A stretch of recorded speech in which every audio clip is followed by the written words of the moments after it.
നിതിൻ കണിച്ചേരി, ഇപ്പോൾ കേരളത്തിൽ 20 മണ്ഡലങ്ങളിലും LDF വിജയിക്കും എന്ന നിങ്ങളുടെ അവകാശവാദം, ആ പ്രഖ്യാപനത്തിനപ്പുറം എല്ലാ മണ്ഡലങ്ങളും കോൺഗ്രസ് 3-ാം സ്ഥാനത്തേക്ക് പോകും എന്ന് പറഞ്ഞതുകൊണ്ട് ഒന്നുകൂടി നേരിട്ട് ചോദിച്ചാൽ കേരളത്തിൽ BJPക്കാണോ കോൺഗ്രസിനാണോ ശക്തി? നിതിൻ കണിച്ചേരി.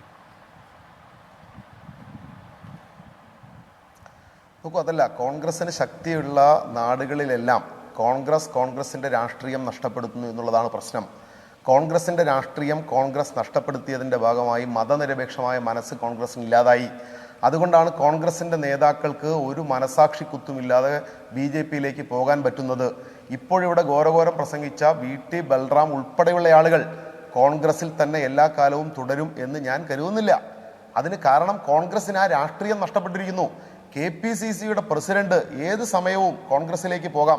അല്ല കണിച്ചേരി, ഇവിടെ ഞാൻ ചോദിക്കാനുള്ള കാരണം കേരളത്തിൽ മിക്ക മണ്ഡലങ്ങളിലും ഇപ്പോൾ ബി ഗോപാലകൃഷ്ണൻ ഫേസ്ബുക്ക് പോസ്റ്റ് അടക്കമുണ്ട് എന്ന് പറഞ്ഞാൽ കേരളത്തിൽ മിക്ക മണ്ഡലങ്ങളിലും BJPയും CPM തമ്മിലാണോ LDF തമ്മിലാണോ പോര്? ആണോ? അത് ഏതൊക്കെ മണ്ഡലങ്ങളിലാണ് അങ്ങനെയെങ്കിൽ? ഹാഷ്മി, നിങ്ങൾ അങ്ങനെയല്ല. നിങ്ങൾ വിലയിരുത്തേണ്ടത് കോൺഗ്രസ് ഈ രാജ്യത്തിനകത്ത് ഇല്ലാതാകണമെന്ന് ആഗ്രഹിക്കുന്ന ആളുകളല്ല ഞങ്ങൾ.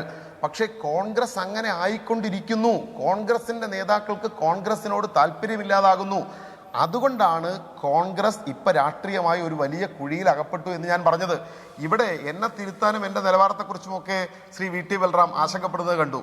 എന്തായാലും KPCCയുടെ പ്രസിഡന്റും ബഹുമാനപ്പെട്ട പ്രതിപക്ഷ നേതാവും തമ്മിലുണ്ടായ നിലവാര തകർച്ചയൊന്നും കേരളത്തിലെ മറ്റൊരു രാഷ്ട്രീയ പാർട്ടിയുടെ പ്രവർത്തകർക്കും ഉണ്ടായിട്ടില്ല. അപ്പോൾ അത് വെച്ചുകൊണ്ട് ബൽറാം ഞങ്ങളെ ഒന്നും അളക്കണ്ട. ബൽറാം പറഞ്ഞ ഒരു കാര്യത്തിൽ എനിക്ക് വസ്തുതാപരമായ ഒരു പെശക് പറ്റി. നാരായൺ റാണെ മഹാരാഷ്ട്രയുടെ മുഖ്യമന്ത്രിമാരായിരുന്നു. 11 സംസ്ഥാനങ്ങളുടെ മുഖ്യമന്ത്രിമാരാണ്. പൂർണ്ണമായി കഴിഞ്ഞു. നിതിൻ എത്തിയപ്പോൾ കുറച്ചൊന്ന് വൈകിയിരുന്നു, അതുകൊണ്ടാണ് കിട്ടാൻ സമയം വൈകിയത്. എന്തായാലും നമുക്ക് ഉറപ്പായി അടുത്ത ദിവസങ്ങളിലൊക്കെ ഇരിക്കേണ്ടി വരും. കാര്യം സ്ഥാനാർത്ഥി പട്ടിക വരുന്നതോടുകൂടി കൂടുതൽ തെരഞ്ഞെടുപ്പ് രംഗം സജീവമാവുകയാണ്. നമുക്ക് എന്തായാലും കാത്തിരുന്ന്